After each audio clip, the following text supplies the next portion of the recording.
Good morning, church. So good to see you. Like Greg said, it's so good that you're here today. This is a great day to be at church. Can we have all the kids come forward and come sit with me, please? Come on over. I'm going to tell you why it's exciting for us too, okay?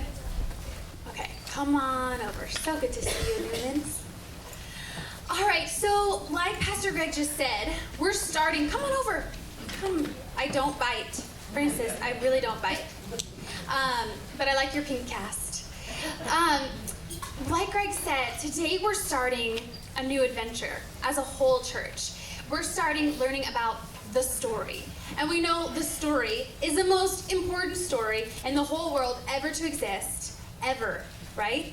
And we have our grown-ups are going to be learning the same story, the story of God's love for us, the story of all of humankind, right? The most important story.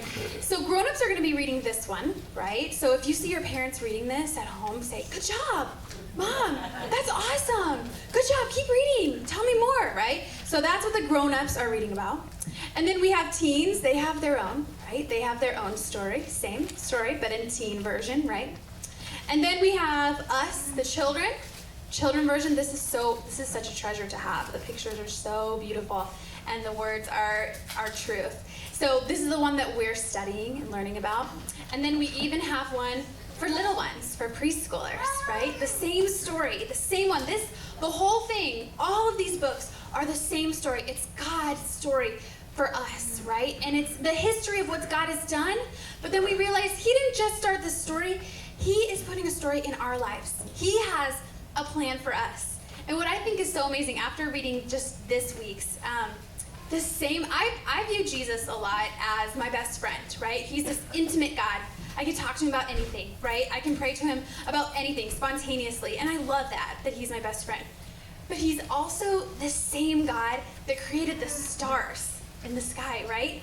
That God that I talk to about every little thing in my life, He created the stars, and He separated the sky and the ocean, right? He didn't just have a plan for all of creation, creating this amazing world we live in, but He has a plan for all of us. And I believe the plan for you guys isn't just, later in life, God has a plan, right? For you. When you get older, you're going to see God's plan for you.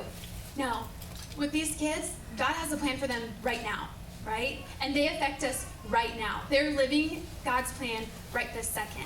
And so I'm just so excited to dive into this with you guys. And I'm praying that car rides home are changed after church, that we can talk about what we learned and what parents learned. And what I'm telling you guys is quiz your parents, right? Quiz your parents on what you're learning, because they're learning the same thing as you. And you might say, "Hey, you forgot this one detail that's very important." So I'm just so excited that we are diving into this all together. So will you guys pray with me? God, I just thank you so much for this Sunday, for this time to just be a church family all together, Lord. I pray that feeling of family just grows and grows over the next 31 weeks, Lord.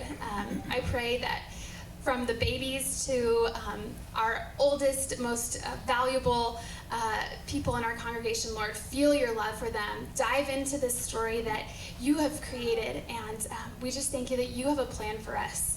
We love you. Keep us motivated, keep us inspired, and keep us in love with you. And thank you for loving us back no matter what. In Jesus' name, amen. All right, kids, we're going to go to Sunday school, and I'm going to have